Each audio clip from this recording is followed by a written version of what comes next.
the year we were given a BL novel Chapter 1.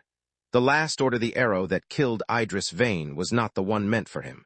It was meant for Commander Kalen Ashworth, loosed from the tree line by a Drevani marksman who had climbed higher than any scout had thought to check. And it would have taken Ashworth through the throat if Vane hadn't been 3 steps behind him, watching his commanders back the way he'd watched it for 6 years. The way he watched it out of habit, even in his sleep. He didn't think. That was the thing people would say afterward in the hushed, careful voices soldiers use for the dead. He didn't even think. He just moved, as if that made it smaller, easier to hold. As if instinct wasn't the truest thing a man could offer. Vane threw himself sideways into the arrow's path, and it went through his side instead of Ashworth's throat, and for one strange, weightless second he thought he'd gotten away with it. He thought, good, that's done, the way he might think it after ducking a blow in training. Then the pain arrived all at once. A bell struck too hard, and the world tipped, and he was on the ground looking up at a sky the color of a healing bruise, and Ashworth's face was above his, and Ashworth was saying his name like it was the only word he had left. Vane, Vane, look at me. Stay with me, that's an order. Do you hear me? That's an order. Since when? Vane said, or tried to say, because his voice had gone thin and strange. Do I follow your orders, sir? It was meant to be funny. It came out as a whisper against blood, and Ashworth's hands were shaking against the wound, pressing down so hard it should have hurt worse than it did. Except everything was starting to feel very far away, like Vane was underwater and Ashworth was shouting to him from the surface. You follow every order I give, Ashworth said. His voice cracked on it. In 6 years Vane had heard Kalen Ashworth's voice do many things: command, threaten, negotiate, laugh rarely and reluctantly. But he had never once heard it crack, and some small, stubborn, still conscious part of him thought, good, I finally got you to feel something out loud, even as the sky went dark at the edges. Vane, I'm here, he said. He wasn't sure that was true anymore. I'm here, he wanted to say the rest of it. 6 years of the rest of it, stacked up behind his teeth like coins he'd never spent because he never thought he'd run out of time to spend them. I'm here, and I have been since the first winter, since you pulled me out of that flooded ravine, and didn't ask my name until after you'd made sure I was breathing. Since you started reading maps by lamplight with your sleeves rolled up, and I started finding reasons to bring you tea I didn't have orders to bring. I'm here because there was never anywhere else I wanted to be. I'm here, and I love you, and I have loved you for so long I stopped noticing it the way you stopped noticing your own heartbeat. And I was always going to be the one standing behind you when it mattered, because that's what loving you looked like from where I was standing. He got none of it out. He got as far as I'm here. A second time, softer, and then the sky went all the way dark, and Kalen Ashworth's hands were still pressed to a wound that had already stopped needing them. They buried him 3 days later on a hillside outside the garrison, under a sky so clear it felt like an insult, and Ashworth stood at the graveside in his dress uniform and said nothing, because there was nothing that wouldn't have sounded like a confession, and a commander does not confess to a grave in front of 200 soldiers. He gave the eulogy anyway. He said Idris Vane had been the finest scout in the Eastern Regiment, which was true. He said Vane had died protecting his commanding officer, which was also true, and which every soldier there understood to mean died protecting me, and which not one of them understood the true weight of, because none of them knew what Ashworth knew, that the arrow had had his own name on it, and Vane had simply walked into it. Stepped in front of 6 years of I'm fine, sir, go on ahead and someone has to watch your back while you're busy winning wars, sir, and turned all of it, in the end, into the truest sentence he'd ever spoken without saying a word. Ashworth went back to his tent that night and did not sleep, and did not weep. He told himself this very firmly, I am not weeping, while his shoulders shook and his jaw ached from being clenched so hard for so long. And in the morning he got up and commanded the army the way he always had, because there was a war on, and grief was a luxury for men who did not have 4,000 lives, depending on their next decision. He did not know, could not have known, that 3 tents away in the dark behind his own eyes, Idris Vane was waking up. Chapter 2. What comes after the first thing Vane understood, in the disorienting rush of awareness that followed nothing at all, was that he was standing. The second thing he understood was that he shouldn't be able to. He looked down at himself, whole, unmarked, no wound in his side, wearing the same worn leathers he'd died in, minus the blood, and then up, and found he was standing in the middle of the garrison's supply row in full daylight, and no one was looking at him. That, more than the absence of pain, was what told him something had gone deeply wrong. Soldiers did not fail to notice Idris Vane. He'd spent 6 years being the kind of man people noticed. The one who made the mess tent laugh. The one the new recruits went to when they were homesick. The one Commander Ashworth's officers had learned to route requests through because Vane could get Ashworth to agree to things no one else could. He said, "Corporal Hess," to a young soldier walking straight toward him, and the corporal walked through him, boots passing through the space where Vane's chest should have offered resistance and did not so much as shiver. Vane stood very still in the middle of the supply row for a long time after that. He remembered the arrow. He remembered the sky. He remembered, with a clarity that made something like grief twist through whatever he was made of now, Kalen's face above him, and Kalen's voice cracking on his name, and the words he hadn't managed to say. Oh, he thought, with the particular calm of a man standing at the edge of a very large drop. I'm dead, then. He went looking for Ashworth because it was the only thing that made any sense to do. He found him in the command tent, bent over a map table with 3 officers, giving orders in the flat, precise voice he used when he wasn't going to allow himself to feel anything in front of subordinates. He looked terrible. Vane had seen him tired before, had seen him run ragged by 4 different sieges and one particularly disastrous winter campaign. But he had never seen him look hollow like this, cheeks gaunt, eyes rimmed red in a way 3 days couldn't have accounted for unless he hadn't slept at all. "You look like hell," Vane said, out of old habit, forgetting for a moment that no one could hear him. Ashworth's head came up so fast one of the officers actually flinched. For a long, suspended moment, Kalen Ashworth stared directly at the space where Idris Vane was standing, and Idris Vane stared back, and neither of them said anything, because both of them were afraid that speaking would break whatever strange thread had just pulled taut between them. "Sir," one of the officers said. Ashworth blinked and looked away and said, in a voice gone rough at the edges, "Nothing. Continue." But that night, when the tent had emptied and the lamps had burned low, Ashworth didn't sleep.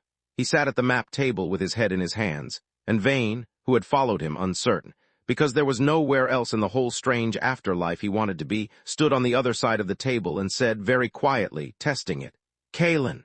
Ashworth's head snapped up. "You heard that?" Vane said. Ashworth's voice failed him. He looked in that moment less like the commander of 4,000 soldiers and more like a boy who had just watched something impossible happen in front of him. "Vane, in the flesh," Vane said, and then laughed, a startled, cracked sound because it wasn't, was it? That was rather the whole problem. Poor choice of words, not in the flesh, but here somehow. Can you actually see me, or is this some grief madness I should be worried about on your behalf? "I can see you." Ashworth stood so fast his chair scraped back and toppled. He didn't seem to notice. He came around the table with his hand already reaching out, and Vane, out of the same old instinct that had gotten him killed, reached back, and their hands passed through each other. And Ashworth made a sound Vane had never heard him make before, something wounded and disbelieving both at once, and snatched his hand back like he'd been burned. "You're not," Ashworth said. "You're really Vane. I watched you die. I held you while you died." "I remember." Vane's voice gentled, the way it always had when Ashworth's careful composure cracked in front of him and no one else was around to see it. "I'm sorry for dying, I mean poor timing." "Don't." Ashworth's jaw was tight, his eyes too bright. "Don't make it a joke." "It's the only way I know how to say it without falling apart," Vane admitted, and that at least was true in death the same way it had been true in life. Chapter 3. The rules of the thing they did not understand what had happened to him. And for 2 days Ashworth searched every dusty text in the garrison's meager library for an answer, until a woman arrived at the camp's edge that he had not summoned and had never met, and who walked directly to his tent, as though she had been invited. She called herself Old Marin, though she did not look old exactly. She looked like weather looks, like something that had simply always been happening. She wore gray, and her eyes, when she looked at Vane standing quiet and unnoticed by others at Ashworth's shoulder, seemed to look through him to something behind. "You're a keeper," Ashworth said, recognition and wariness both in his voice. "Of the old roads. I thought your kind had died out with the western temples." "We go where we're needed," Old Marin said, unbothered. "And your ghost is needed here, it seems, though not by the roads, by you." "Say what you mean," Ashworth said in the voice that made colonels straighten their spines. It didn't work on Old Marin. She only smiled faintly and sat herself down at his map table as though it were her own and said, "He died with everything unsaid. That's rarer than you'd think, Commander. Most spirits I find are angry or lost or don't know they're dead at all. Yours knows exactly what happened to him. He simply refuses to leave until he said what he came back to say." Vane, who had been standing very still throughout this, said, "That's not, I didn't choose this. I don't know why I'm still here." No, old Marin agreed. But you are, and the roads don't keep a soul waiting forever without a reason. You have a year, soldier, from the day you died to the day the anniversary turns. A year to finish what death interrupted, and then the road opens, whether you're ready or not, and you'll walk it, and you won't come back again. A year, Ashworth repeated very quietly like he was testing the shape of the word. A year, old Marin said. He can be seen and heard by you, Commander, and by you alone. The dead attach themselves to the living heart that anchors them hardest, and it seems yours anchors him harder than most. He cannot be touched and cannot touch, though I'd advise against testing that too often. It costs him more than either of you will like. And he will fade slowly the closer the year draws to its end, unless whatever binds him here is resolved before the road opens for him regardless. Resolved how? Vane asked. He thought he already knew. Old Marin looked at him for a long moment, and something almost like pity crossed her weathered face. That, she said, is generally rather obvious to everyone except the two people it concerns. I expect you'll work it out. She left before either of them could ask another question, the way weather does, without warning or explanation, and Ashworth and Vane were left alone in the tent with a year stretched out between them like a bridge over a canyon neither of them could see the bottom of. A year, Ashworth said again. Try not to sound so thrilled, Vane said, though his chest. Did ghosts have chests, he wondered. Did he have anything left to ache with felt tight in a way that had nothing to do with dying and everything to do with the look on Ashworth's face? I am thrilled, Ashworth said, low and rough. And it was such an un-Ashworth thing to say, said in such an un-Ashworth voice, that Vane felt something in him crack open that hadn't cracked even when the arrow found him. I buried you 3 days ago, Vane. I gave a eulogy. I told 200 soldiers what a fine scout you were, and I could not say a single one of the true things because there were 200 people standing there and none of them could ever know, and I have spent 3 days wishing I had said them to you instead, while you could still hear me, and now. He stopped, pressed the heel of his hand against his eyes, and now I have a year, don't tell me not to be thrilled. Vane didn't say anything for a moment. Then softly, what true things? Ashworth's hand came away from his face. He looked at Vane, really looked, the way he hadn't let himself look in 6 years of careful distance, of commander and scout, of sir and reporting for duty, and said nothing at all, and that somehow was answer enough for both of them for now. Chapter 4, Living in the Space Between. They learned, over the following weeks, how to exist inside an impossible arrangement. Ashworth kept Vane's old tent standing, ostensibly for storage, and it became the place they talked freely late at night, once the camp had gone quiet, because a commander who spoke allowed to empty air in the middle of the command tent, where officers came and went, was a commander who invited concern he couldn't afford. Vane learned to walk beside him during the day and say nothing, a silent shadow at his shoulder that only Ashworth could see, and found it stranger than he'd expected, to watch the whole daily machinery of the war continue around him. Drills, supply counts, the low constant hum of 4,000 lives being organized into a single purpose, while being entirely apart from it. It's like watching my own life happen without me in it, he said, one night, sitting cross-legged on the floor of the tent that used to be his while Ashworth sat on the cot above him, close enough that if either of them reached out they might have imagined for a second that they could touch. Everyone's still doing everything the same. Corporal Hess still burns the morning rations. Lieutenant Farr still can't read a map right side up. The war just kept going. Without noticing, I stepped out of it. I noticed, Ashworth said. I know you did. Vane looked up at him. In the lamplight, Ashworth's face had lost some of the hollowness of that first terrible week, not all of it, but some, the way a wound looks less raw after it's had time to start closing. You look like you're sleeping again, at least. Some nights. Liar, Ashworth almost smiled. It transformed his whole face when he let it happen, which was rare enough that Vane had spent 6 years of his life collecting the occasions like a man collects rare coins. The time Vane had fallen face first into a river, chasing a runaway supply cart. The time a very drunk lieutenant had tried to challenge Ashworth to an arm-wrestling match, and lost spectacularly. The time Vane had brought him tea on a morning, so cold the cups had frosted before either of them could drink from them. And Ashworth had wrapped both hands around his and said, quiet enough that Vane had almost missed it, "You didn't have to do that." And Vane had said, "I know," and meant, though he hadn't said it, "I wanted to." "Tell me something," Ashworth said now. "Something I don't already know. We have a year. I'd like to spend it learning things about you I never let myself ask, when I thought I had all the time in the world to ask them eventually." So Vane told him. About the village he'd grown up in. a fishing town on the eastern coast that no longer existed, burned in the war's second year. Though he didn't say that part until Ashworth asked, and then said it plainly, without flinching. Because there was a kind of relief in finally being able to say the hard things out loud to someone who wouldn't handle him carefully because of them.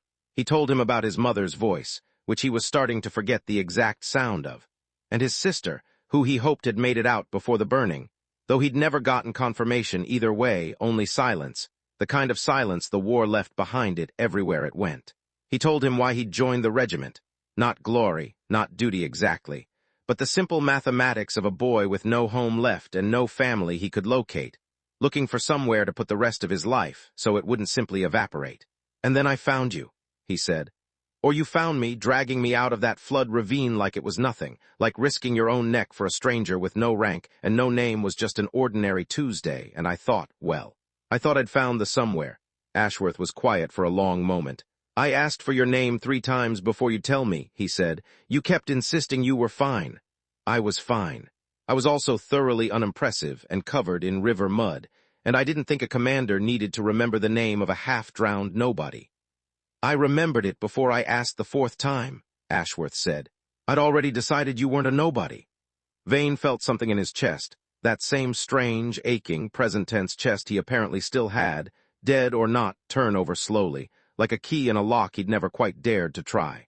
"Kalen," he said, and stopped, because he didn't have the rest of the sentence yet, only the shape of it, only the weight. "I know," Ashworth said low. "I know, not yet. We have time." They both knew, even as he said it, that it wasn't quite true, that they had exactly as much time as a keeper of the old roads had decided to grant them, and not one day more, but it was a kind lie, and Vane let him have it, because some nights a kind lie was the only shelter either of them could offer the other. Chapter 5. Cracks it could not last, of course, a secret of that size, kept by a man responsible for 4,000 lives in the middle of an active war. Ashworth had always been careful, disciplined to a fault, the kind of commander who noticed everything. But a man distracted by grief, even grief with a ghost attached to it, is still a man distracted, and distraction has a way of showing. It was Colonel Assault Draven who noticed first, not through any great insight, but through simple, patient observation, the same skill that had made him valuable enough to sit at Ashworth's right hand for the better part of 2 years. He noticed that Ashworth sometimes paused mid-sentence in meetings, his eyes flicking to an empty corner of the tent, as though listening to something no one else could hear. He noticed that Ashworth had kept a dead scout's tent, standing for 2 months past any reasonable need for storage, and visited it most nights alone, for long stretches with no evident purpose. He noticed, most damningly, the particular tenderness in Ashworth's voice when he spoke to empty air once late, when he thought no one else was near enough to hear. Draven brought it to Ashworth directly, which was either a mercy or a threat, depending on how the conversation went.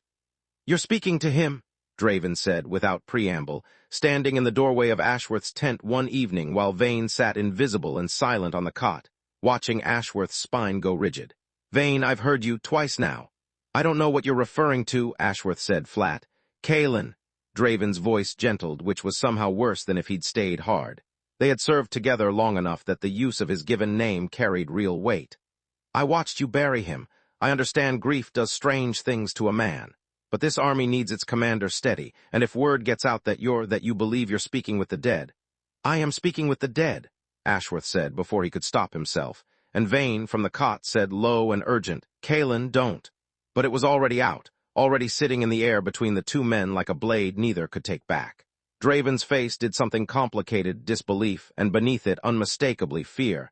Not fear of Ashworth, fear for him. "I need you to hear how that sounds," Draven said carefully. "I need you to hear it the way the War Council will hear it if this reaches them. A commander claiming a ghost walks beside him. They will not see a man in grief, Kalen. They will see a liability. They will see a reason to replace you." "Then it's fortunate," Ashworth said, low and dangerous in a way Vane had rarely heard him use even in battle, "that it isn't your decision to make." "Not yet," Draven said, and left it there, and left the tent, and the silence he left behind him was worse than anything he'd said. Vane crossed the tent, or did the thing that passed now for crossing a room, and stood in front of Ashworth, who had sat down heavily at the map table with his head in his hands. "You shouldn't have said that." "I'm not going to lie about you," Ashworth said, muffled. "To protect a career I'd give up in a heartbeat if it meant 1 more month of this." You have 4,000 soldiers who need you steady, Vane said, echoing Draven without meaning to, because it was true even if he hated it. I'm not worth losing that over. Ashworth's head came up. His eyes, when they met Vane's, were furious in a way Vane had never seen turned on him before, only ever on enemies, on failures, on the war itself. Don't, he said, ever say that to me again. Vane held very still. Kaelin, you died for me, Ashworth said, and his voice broke clean in half on the word died, the careful composure of 6 years finally fully giving out. You died protecting a man who spent 6 years too much of a coward to tell you what you meant to him. And now death itself has bent its own rules to give me a handful of months to fix that. And you think I'm going to spend them worrying about my career. You are not a liability, Vane. You are the only thing in this whole war I have never once regretted. The tent was very quiet after that. Vane, who had faced down enemy blades and burning villages and his own death without flinching, found he had no idea what to do with his hands, or his face, or the enormous, terrifying warmth spreading through whatever was left of him. I love you, he said finally, because there was no version of this year long enough to keep circling the words instead of saying them, and because old Marin had told him, in her weather-worn way, that he'd been waiting to say exactly this since long before the arrow found him. I have for years. I died saying half of it, and I don't intend to die again, or whatever it is I'll do at the end of this, without saying the rest. Ashworth made a sound that wasn't quite a laugh and wasn't quite a sob, and reached out on old instinct, and his hand passed through Vane's again, through nothing, through empty cold air where a person should have been, and this time neither of them pulled away from the failure of it. They simply stayed there, close as the impossible distance between the living and the dead would allow, and let the truth sit in the space between them, finally spoken, finally real. I love you too, Ashworth said. I have since a flooded ravine and a boy too stubborn to admit he needed help. I should have said it years ago. You're saying it now, Vane said. That's what the year is for. Chapter 6. The question neither of them asked Draven kept his silence. In the end, whether out of loyalty or self-preservation, Vane was never entirely sure, though he suspected it was more the former than either man would admit. But the fear he'd voiced took root in Ashworth anyway, a low hum of dread beneath the daily business of the war. Someone will find out, and when they do, they will take this away from us before the year is done. It made Ashworth careful in a way that ached to watch. He stopped visiting Vane's old tent every night, spacing the visits out, varying the hours, teaching himself to have entire conversations with Vane through nothing, but the smallest tilts of his head and the barest murmured words, disguised as muttering to himself, disguised as prayer. It worked. It also cost him something Vane could see plainly even if Ashworth wouldn't admit it. The particular exhaustion of a man performing normalcy on top of an already exhausting grief, on top of an already exhausting war. You don't have to hide me so carefully, Vane told him, one of the rare nights they had a full hour together uninterrupted. I'd rather have less time and see you breathe easier than have every stolen minute and watch you fray. I'm not going to lose this because I got careless, Ashworth said, which wasn't really an answer, and they both knew it. It was during this careful, quiet stretch of the year, autumn sliding into a hard, early winter, the war grinding on in the background of their impossible arrangement, skirmishes and supply lines, and the slow attrition of a conflict that had outlived most people's memory of why it started, that Vane began to notice something wrong. It started small. A morning where he couldn't quite remember the color of his sister's eyes, a detail he was certain he'd known with total clarity only weeks before. An afternoon where Ashworth asked him a question about the ambush that had killed him. A simple, factual question. How many marksmen do you think were in that tree line? And Vane found the memory strangely thin, edges blurred, as though he were trying to recall someone else's death and not his own. He didn't tell Ashworth, not at first. He told himself it was nothing, the natural cost of whatever strange half-existence he was living now, and there was no sense worrying a man already stretched thin with worry. Old Marin found him alone one evening in the empty tent, appearing the way she always did, without announcement, as though she'd simply always been standing there and he'd only just noticed. You're fading faster than you should be, she said, without preamble, looking at him with that same weathered, seeing-through gaze. I felt it the moment I crossed into the camp. You know this already, I think. I didn't want to say it out loud, Vane admitted. Saying it makes it true. It's already true, soldier, whether you say it or not. She sat, as she had before, uninvited and entirely unbothered by the fact. You're unraveling around an edge you haven't looked at yet, something still unsaid or unfinished, something bigger than the words you've already found the courage for. Vane thought of the arrow, thought of the marksman in the tree line, climbed higher than any scout should have missed, in a position that had troubled some small, professional corner of his mind even as he died. A corner of him that had been a scout for 6 years and knew, on some instinct he hadn't had time to follow, that something about that ambush had been wrong. The ambush, he said slowly. I keep thinking about the ambush. Something about it never sat right with me even as it was happening. That marksman shouldn't have had that angle. Our scouts swept that ridge the night before. I checked it myself. Old Marin's expression didn't change, but something in her stillness sharpened. Then perhaps, she said, that's where you ought to look before you run out of time to look anywhere at all. Chapter 7. The Ridge Ashworth did not want to hear it at first, not because he doubted Vane, but because the idea that the arrow had not been simple bad luck. That someone in his own command might have engineered the very ambush that had killed the man he loved was a horror large enough that some animal part of him wanted to refuse it outright. You checked that ridge yourself, he said instead, pacing the length of his tent in the dark. You're certain? I'm certain, Vane said. Swept it at dusk, reported it clean.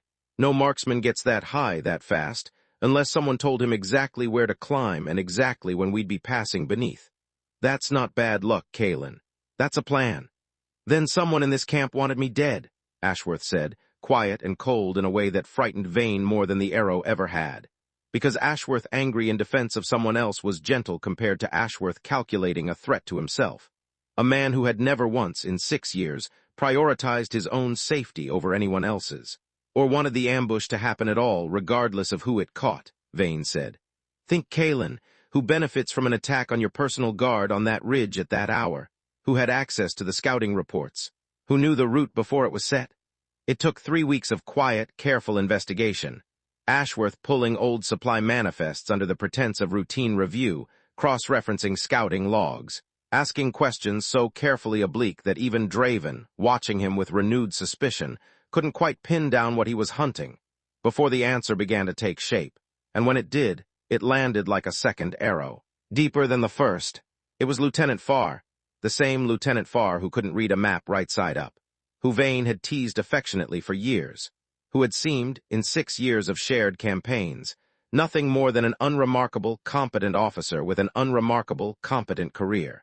Farr, it turned out, had a brother in the Western Garrison, a man passed over 3 times for promotions that had gone instead to officers under Ashworth's direct command, and a debt to a Drevani intermediary large enough that a single well-placed piece of information, the route, the hour, the exact position of the commander's personal guard, had been worth more to him than any loyalty he owed the uniform he wore. He didn't even want you dead specifically, Vane said, once the pieces were laid bare, disgust plain in his voice. You were just convenient. A commander's death would have thrown the whole Eastern campaign into chaos, bought the Drevani weeks they badly needed. I was never the target, neither really were you. We were just in the way of someone else's math. Ashworth's jaw was tight enough to ache. That doesn't make it easier. No, Vane agreed quietly. It doesn't. Chapter 8. What justice costs the confrontation when it came was neither dramatic nor clean, the way songs about war always promised betrayal would be. It happened in the gray hour before dawn, in the supply tent where Farr had gone to meet the same intermediary a second time, believing, wrongly, fatally, that one successful transaction bought him the right to a second. Ashworth went alone, against every instinct Vane had as a former scout, because the moment more soldiers were involved, the moment this became a formal accusation instead of a private reckoning, Farr's brother in the Western Garrison would hear of it and vanish before he could be held to account for his part. And Ashworth wanted, needed, the whole rotten thread pulled, not just the loose end nearest to hand.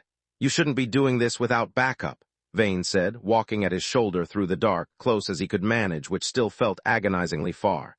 Kalen, let me at least. You can't fight, Vane. You can't touch anything. If this goes wrong, the only thing you can do is watch.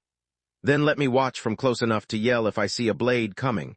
Vane snapped, and Ashworth, mid-stride, huffed something that was almost a laugh despite everything. Because it was such an achingly familiar argument, the two of them squabbling over risk the way they always had, the shape of it so ordinary it felt, for one strange moment, like nothing had ever changed at all. It went wrong exactly the way Vane had feared. Farr, cornered, panicked, and panicked men reached for blades. Ashworth was fast, faster than most men his rank had any business being, 6 years of discipline behind every movement, but Far had the desperation of a man with nothing left to lose, and in the scramble of the fight, in the low tent with too little room to maneuver, Ashworth's foot caught on an overturned crate and he went down hard, and Far's blade came up, and for one endless, suspended second, Vane watched the arrow happen all over again, watched the same impossible geometry of a blade finding the wrong throat, and he did the only thing he had left to do. He didn't think. That was the thing people would say if there had been anyone alive to say it. He didn't even think. He just moved. And it would have been true a second time, because Vane threw himself, spirit and all, directly into the space between the blade and Ashworth's throat. And something happened that old Marin had never quite explained, and neither of them had ever tested. For one flickering, agonized instant, he was solid. Solid enough to catch the blade's edge across his own forearm, a wound that opened and bled nothing, that hurt in a way that had no business existing for a man already dead, and solid enough, more importantly, to throw Far's balance off just enough for Ashworth to roll clear and come up with his own blade already moving. It was over a moment later. Far did not survive the fight he'd started, which was its own kind of justice, incomplete and unsatisfying and final all at once. Ashworth knelt in the wreckage of the supply tent, breathing hard, and turned immediately to where Vane had gone translucent and flickering, more ghost than he had looked in months, the effort of that single solid second having clearly cost him dearly. "Vane," Ashworth's voice was raw. "Vane, are you—" "I'm fine," Vane said, though his voice sounded thin, stretched, like it was being pulled from somewhere farther away than it should have been. "That took more out of me than I expected. You shouldn't have done that. You'd have died," Vane said simply. "There was never a version of this where I didn't." Ashworth reached for him, old habit, useless habit, hands passing through nothing, and this time, for one flickering half-second, they didn't pass through entirely. This time there was the barest, faintest pressure, warmth against warmth. There and gone so fast neither of them could be certain they hadn't imagined it, and Ashworth made a sound like something breaking open in his chest and said, "Don't do that again. Please, whatever this cost you, don't." "I make no promises," Vane said, flickering, exhausted, and even now, even like this, managed something like a smile. "It's been 6 years of not making that particular promise, Kalen. I'm not about to start." Chapter 9. Borrowed time. The truth came out afterward, of course, not the full truth, not the ghost, but enough of it. A traitor uncovered. A plot against the commander foiled. Ashworth's account of the confrontation accepted by the War Council with the kind of relief that made it easy for no one to ask too many uncomfortable questions about how, precisely, he'd known where to find Far in the first place. Draven, who had guessed enough of the real shape of things by then, said nothing to contradict the official story, and something in the careful distance between the two men eased, afterward, into something closer to the old friendship it had once been. Draven watching Ashworth with worry now instead of suspicion, which was its own kind of mercy. But the unfinished business was resolved, the betrayal uncovered, the debt of Vane's death, if a debt like that could ever truly be called paid, settled as much as it ever would be. And old Marin had said the fading would stop, once whatever bound him here was resolved. It did not stop. Vane felt it more each week as winter deepened around the garrison. A thinning, a fraying at the edges of himself, colors dimming, Ashworth's voice arriving to him sometimes as though from underwater. That single flickering second of solidity in the supply tent, having cost him more than either of them had understood at the time. He didn't tell Ashworth, not for a long while, because there was no version of that conversation that didn't end in Ashworth trying to bargain with fate itself. And Vane had watched him try to bargain with worse things than fate over 6 years, and knew exactly how much it would cost him to fail. But a secret that size doesn't stay hidden between two people who have already learned to read every flicker of the other's face. "You're fading faster," Ashworth said, one night, not a question. "You've been fading faster since the supply tent. I've watched you go thin around the edges for weeks and told myself I was imagining it because I couldn't bear the alternative. Tell me I'm imagining it, Vane." Vane was quiet for a long moment.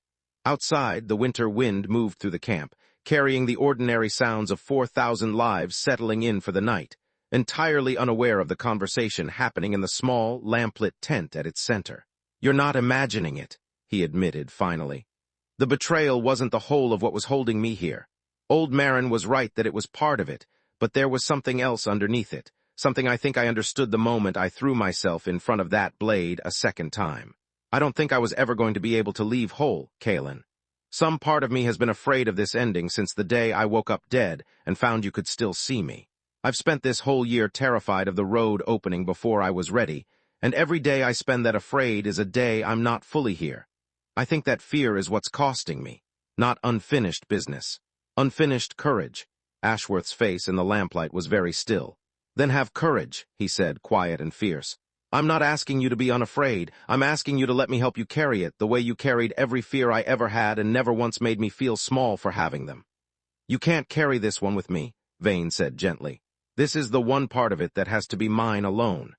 Then let me at least stand beside you while you carry it, Ashworth said, the way I should have let you stand beside me instead of always 6 paces behind, watching my back while I never once turned around to watch yours.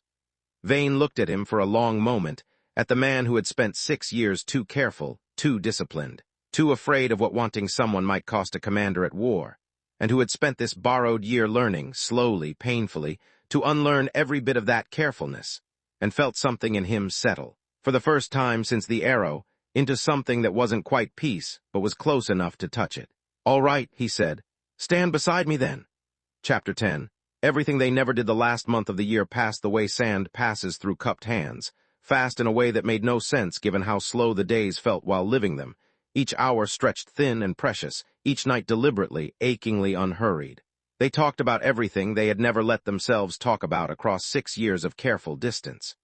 Ashworth told him about the family estate he'd walked away from to take a commission, the father who still didn't speak to him, the particular loneliness of command that he had never admitted to a living soul, because a commander who admits to loneliness invites doubt in his steadiness. Vane told him about every small, ordinary moment across 6 years that he had quietly treasured and never once mentioned, the tea on the frozen morning, the time Ashworth had stayed up with him through a fever that had nothing to do with any battle, simply because Vane had been too proud to ask and too sick to hide it. The countless small kindnesses a commander was never obligated to offer a scout with no family name behind him, and had offered anyway, again and again, without ever once making it feel like charity. I used to wonder, Vane admitted, one of the last clear nights before winter fully closed the passes, whether you knew, how I felt. I told myself it didn't matter, that I'd rather have 6 years at your shoulder saying nothing than risk losing even the shoulder by saying something. I think some part of me always knew that was a coward's math. Better to have loved you badly, quietly, from a careful distance, than to have loved you well and lost you sooner. You didn't lose anything, Ashworth said. You gave me a year I never thought I'd get. That's not losing. That's the opposite of losing, whatever it costs at the end of it. Will it be enough? Vane asked, quiet, honest in a way he'd rarely allowed himself to be even across this whole strange, borrowed year. When the road opens, will a year have been enough for you?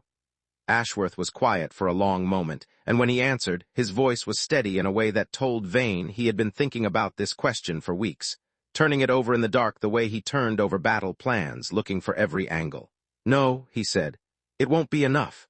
I don't think any amount of time would have been enough, Vane. That's not a fault in the year, that's just the shape of loving someone the way I love you. It was never going to feel like enough. But it will have been real and true and mine in a way 6 careful years of silence never were. And I would rather have 1 true year than 60 more careful ones. If that's the choice death is offering me, I'll take the true one. Vane, who had died mid-sentence once already and had spent a year learning, slowly, not to let that happen again, crossed the small space between them and said the rest of it, all of it, everything the arrow had taken from him the first time. I love you, he said. I loved you the moment you pulled me out of that ravine and didn't let go until you checked I was breathing. I loved you through every winter after, every map you read by lamplight, every time you forgot to eat because a campaign mattered more to you than your own body, and I had to remind you that you were allowed to need things too. I loved you enough to die for you once already, and if the road opens tonight and takes me before I finish this sentence, I want the last thing I ever say to be this. Loving you was never the price I paid for this life, Kaelin. It was the whole of what made it worth living. Ashworth reached for him, as he had 100 times across this impossible year, expecting, as always, to find nothing, and found, instead, warmth. Real, solid, undeniable warmth, Vane's hand closing around his own for the first time since the arrow. And both of them went very still, staring down at their joined hands as though afraid that looking away might undo whatever strange mercy had made this moment possible. Vane, Ashworth breathed. I don't know how, Vane said, wonder plain in his voice. I don't understand what's happening. I do. said a familiar, weather-worn voice from the tent's entrance, and they both turned to find old Marin watching them with something that might, on a face like hers, have been the ghost of a smile. The road doesn't open for spirits who leave nothing behind unresolved, soldier. And there is nothing left unresolved between the two of you now, no unspoken thing, no unfinished courage. You've said everything you came back to say. That's rare enough that the roads themselves take notice. What does that mean? Ashworth asked, low, tense with hope he was visibly afraid to fully feel. For him. What does that mean? Old Marin considered them both for a long moment. It means, she said, that the ordinary rule is this. A year, and then the road, no exceptions, no negotiations. That is the price for a soul lingering past its hour, and I have watched it hold firm for longer than either of your kingdoms has existed. But the roads were never built to keep two people apart who have finished loving each other properly, out loud, with nothing left unsaid. That is not what the crossing is for. The crossing is for the unfinished. You, soldier, are as finished a thing as I have ever seen. Then what happens? Vane said, hardly daring to hope, hand still warm and solid and real in Ashworth's. That, old Marin said, depends on you. The road will still open tonight on the year's turn, as it always does.